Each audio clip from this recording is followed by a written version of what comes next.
ቢስሚላሂ ራህማን ራሒም አልሐምዱሊላሂ ረቢል ዓለሚን። ውድ ወንድምና እህቶቼ ዛሬ የምንኖረው እጅግ የሚገርም ዘመን ላይ ነው።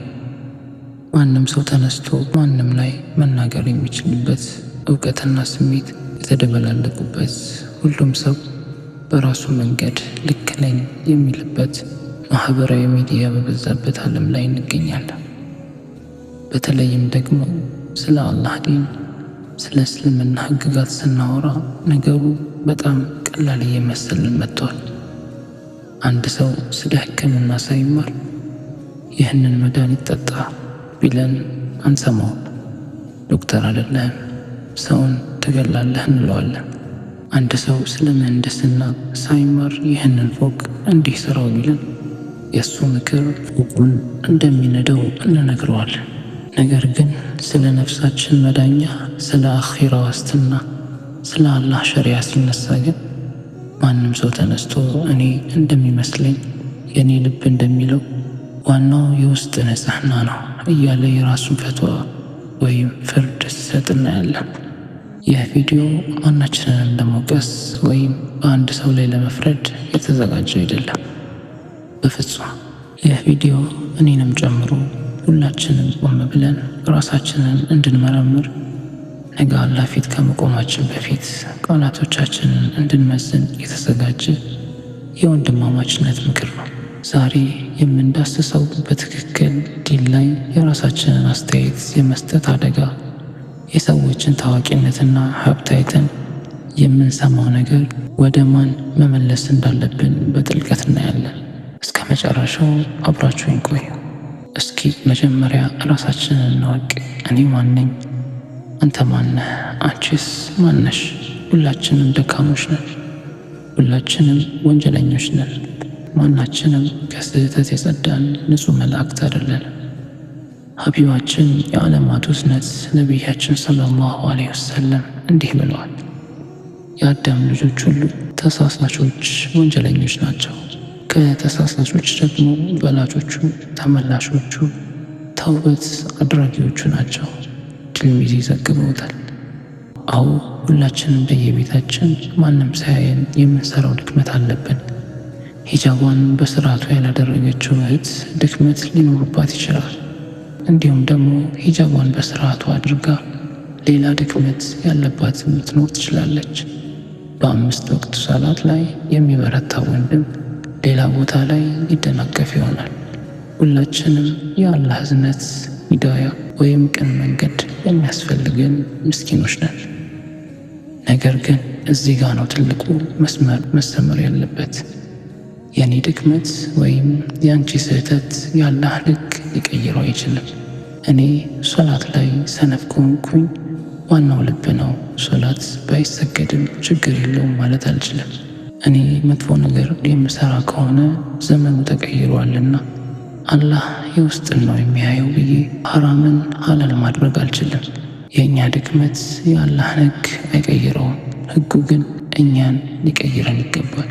የራሳችንን ድክመት ለመሸፈን ስንል ብቻ ዲን ላይ የግል አስተያየት መስጠት ስንጀምር የሸሪዓውን ወሰን እየጣስን ነው። እኔ አልቻልኩበትም አላህ ይምራኝ ማለት ሲገባል ነገሩ እንዲህ እኮ ነው ብለን በራሳችን ስሜት ስንተረጉም ሁለተኛ ወንጀል እየሰራን ነው። የመጀመሪያው ወንጀል ትዕዛዙን አለማክበር ሲሆን፣ ሁለተኛውና የከበደ ወንጀል ደግሞ በአላህ ዲን ላይ መዋሸት ነው። አስተውሉ። እኛ በራሳችን ሕይወት ብቻ ተሰናክለን ብንወድቅ አላህ ዘንድ ቀርበን ያ አላህ እኔ ደካማ ነኝ ማረኝ ብንል አላህ መሐሪና አዘኔታው ሰፊ የሆነ ጌታ ነው። ነገር ግን እኛ የሰጠነው የተሳሳተ የግል አስተያየት፣ እኛ የደረደርነው ዋናው ልብ ነው የሚል ፍልስፍና ሌላ ሰውን ካጠፋስ? አንቺን ሰምታ አዎ እሷ የምትለው ልክ ነው ብላ ሂጃቧን የምታወልቅ ወይም ሂጃቧን በሥነ ሥርዓት የማታደርግ እህት ብትኖርስ? አንተን ሰምቶ ይህ ነገር ችግር የለውም ብሎ ወደ ሐረም የሚገባ ወንድም ቢኖርስ ምን ሊሆን እንደሆነ ታውቃለህ? ነቢያችን ሰለላሁ ዐለይሂ ወሰለም ያስጠነቀቁን እዚህ ጋር ነው።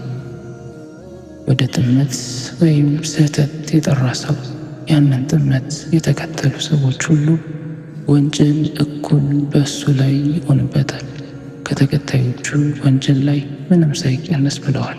ሙስሊም ዘግበውታል። እስኪያስቡት የራስሽ ወንጀል ሳይበቃሽ የሰማሽና ያመነሽ ሰው ሁሉ ወንጀል በአንቺ ላይ ሲከመር ነገ የቂያማ ቀን የራስህን ሸክም ለመሸከም እየተጨነቅ ሳታውቅ በፌስቡክ በቲክቶክ ወይም በጓደኞች መሃል ችግር የለውም ብለህ የተናገርከው ቃል ያጠፋቸው ሰዎች መተው አንተ ላይ ሸክማቸውን ሲጭኑብህ። ስለዚህ ከተጠየቅን ወይም ስለ ዲን አስተያየት እንድንሰጥ ቦታ ከተመቻችልን ዲን ላይ ደካማ ነኝ ብሎ ዝም ማለቱ እጅግ የተሻለና ለአኺራችን ዋስትና ያለው መንገድ ነው። እኔ አላቅም፣ እኔ ራሴ ደካማ ነኝ፣ ህጉን ግን እውቀት ያላቸውን ጠይቁ ማለት ውርደት ሳይሆን አላህን መፍራት ነው፣ ከእሳት መሸሽ ነው። አሁን ደግሞ ወደ ማህበረሰባችን እንመለስ። ዛሬ ላይ እውነትን የምንለካው በማን ነው? በአላህ ቃል ወይስ በሰዎች ስም? አሁን ላይ ትልቅ አደጋ እየሆነ የመጣው ነገር አለ። አንድ ሰው ሚዲያ ላይ ታዋቂ ስለሆነ ብዙ ተከታይ ወይም ፎሎወርስ ስላለው ቪዲዮ ብዙ እይታ ወይም ቪውስ ስላገኘ ወይም ዱንያ ላይ ሀብታምና የተሳካለው ስለሆነ ብቻ ስለ እስልምና ወይም ስለ ዲን ሲናገር ልክ ነው ብለን የምንቀበል ሰዎች አለን።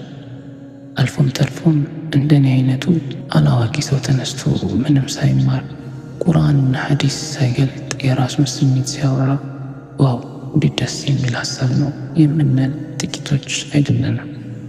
ውድ አድማጮቼ፣ ዲን በማንም ታዋቂነት፣ በማንም ሀብታም፣ በማንም አንደበተ ርቱዕ አይለካም። የሚናገረው ሰው ማንም ይሁን ማን የፈለገውን ያህል ሚሊዮን ተከታይ ይኑረው፣ የፈለገውን ያህል ስልጣንና ዝና ይኑረው፣ ስለ አላህ ዲን ከተናገረ የምንመዝነው በሰዎች ማንነት ሳይሆን በንግግሩ መረጃ ነው። አላህ ሱብሓነሁ ወተዓላ በቁርአን ውስጥ በግልጽ መመሪያ ሰጥቶናል። በሱረቱ ኒሳ ላይ ጌታችን አላህ እንዲህ ይላል፣ በማናቸውም ነገር ብትከራከሩ በአላህና በመጨረሻው ቀን የምታምኑ ብትሆኑ ወደ አላህና ወደ መልእክተኛው መልሱት፣ ይህ የተሻለ መጨረሻውን ያማረ ነው። ሱረቱ ኒሳ። ይህ ማለት ምን ማለት ነው? በማንኛውም የዲን ጉዳይ ላይ በማንኛውም የሸሪዓ ህግ ላይ ግራ መጋባት ሲመጣ ሰዎች የተለያየ አስተያየትን ሲሰጡ መመለስ ያለብን ወደ ቁርአንና ወደ ነቢያችን መሐመድ ሰለላሁ ዐለይሂ ወሰለም አስተምህሮት ወይም ሱና ብቻ ነው። ታላቁ ሊቅ ኢማሙ ማሊክ ረሂመሁላህ ምን ይሉ ነበር? ከነቢያችን ሰለላሁ ዐለይሂ ወሰለም ውጪ የማንኛውም ሰው ንግግር ይወሰዳል፣ ይጣላል። የማንኛውም ሰው ንግግር ስህተት ሊሆን ይችላል፣ ከቁርአንና ከሐዲስ ጋር ካልገጠመ ውድቅ ይደረጋል። ስለዚህ በሚዲያ ላይ ወይም በየመንገዱ የምንሰማው እያንዳንዱ የግል ፍልስፍና እንደ ዲን አንቀበል። ታዲያ እኛ ቁርአንና ሐዲስ በራሳችን መተርጎም ካልቻልን ማንን እንጠይቅ? አላህ ለዚህ መልስ አለው። ጌታችን አላህ በሱረቱል አንቢያ የምታውቁም ካልሆናችሁ የእውቀት ባለቤቶችን ጠይቁ። ሱረቱል አንቢያ። አዎ ወደ እውቀት አባቶቻችን ዕድሜያቸውን ቁርአንና ሐዲስ በማጥናት ወደ ጨረሱት ታላላቅ ኡስታዞቻችን እና ሼኾቻችን ቀረብ እንበል። እነሱ የነቢያት ወራሾች ናቸው። ዲኑን በስሜት ሳይሆን በተረዱት በሰሃቦች አፈራር ነው የሚያስተምሩ። አንድ ነገር ሲያጠራጥረን ሰዎችን ለመስማት ከመቸኮላችን በፊት ኡስታዞቻችን በዚህ ላይ ምን ይላሉ ብለን እንጠይቅ። ማህበራዊ ሚዲያ ላይ ከምናገኘው የሁሉ አዋቂ ነኝ ባይ ይልቅ መስጂድ ውስጥ ተቀምጦ ኪታብ የሚያቀረው ትሁት ሊቅ ማዳመጥ ልብን ያረሰርሳል፣ እውነትንም ያሳያል። ውድ የዚህ ቪዲዮ ተከታዮች፣ ይህን ሁሉ ያልነው ለምንድን ነው? ሁላችንም አላህ ፊት ብቻችንን ስለምንቆም ነው። በዚያ ቀን ማንም ታዋቂ ሰው አይከላከልልንም፣ ማንም ሀብታምም አይደርስልንም። የሰራነው ስራና የተናገርነው ቃል ብቻ ነው ከኛ ጋር የሚሆነው። ስለዚህ ከአሁን በኋላ የራሳችንን ድክመት ለማስተካከል አላህ ፊት ተንበርክከን ያ አላህ እኔ ደካማ ነኝና አበርታኝ እንበል እንጂ ድክመታችንን ሕግ አናድርገው። በዲን ጉዳይ ላይ በግል አስተያየት ከመናገር እንቆጠብ። ካላወቅን አላውቅም ማለትን እንልመድ።